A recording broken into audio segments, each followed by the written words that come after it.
Salut, bienvenue au Club électrotechnique amateur.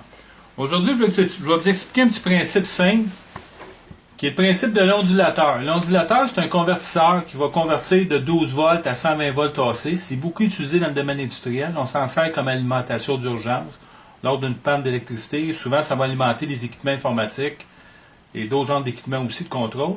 Donc, le principe que je vais vous montrer est assez simple. C'est monter avec quelques composants, un transformateur de 50 VA, de 24 volts center tap le secondaire et 120 volts au primaire. C'est un transformateur qui est facile à avoir.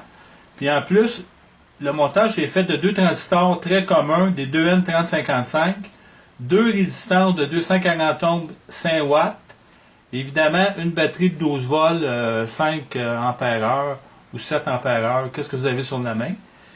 Le but de ça, évidemment, c'est de créer un ondulateur. L'ondulateur, ça fait à partir du secondaire du transformateur. Vous avez ici le center tap qui est relié au B+, puis vous avez deux bobines. Chaque bobine est reliée à la base de chaque transistor par l'intermédiaire d'une résistance. Donc le principe, c'est le principe du multivibrateur. C'est que quand un transistor va être en fonction, l'autre va être bloqué et vice-versa. Ça permet une oscillation de 50 à 60 Hz. C'est un système qui est simple, mais qui est, comme vous allez voir, qui est très efficace. Qu'est-ce qui est le fun aussi, c'est qu'un montage comme ça, on pourrait doubler la puissance sans problème. Mes transistors peuvent supporter 5 ampères. Puis moi, j'ai seulement un 50 VA dans mon exemple. On pourrait mettre un 100. Puis si on voudrait avoir plus de puissance, il faudrait rajouter un transfo plus gros. Un 100, un 200. Puis rajouter des transistors pour aller chercher de la puissance. J'ai fait le montage ici. Comme vous pouvez voir, il y a deux transistors.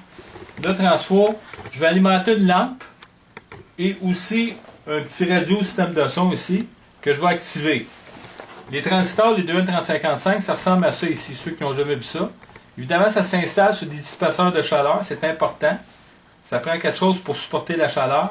Ces transistors-là peuvent supporter 50 watts au maximum. Donc, si je fais une démonstration, j'ai ma batterie qui est ici.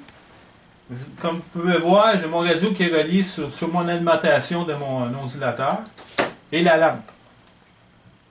Le transfo, les deux transistors. Ici, c'est le B+, que je vais mettre directement après ma batterie. On voit que c'est efficace. La radio fonctionne, la lampe allume.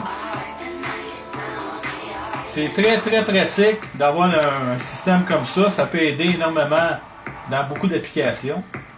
Donc, en espérant que vous avez apprécié, à la prochaine.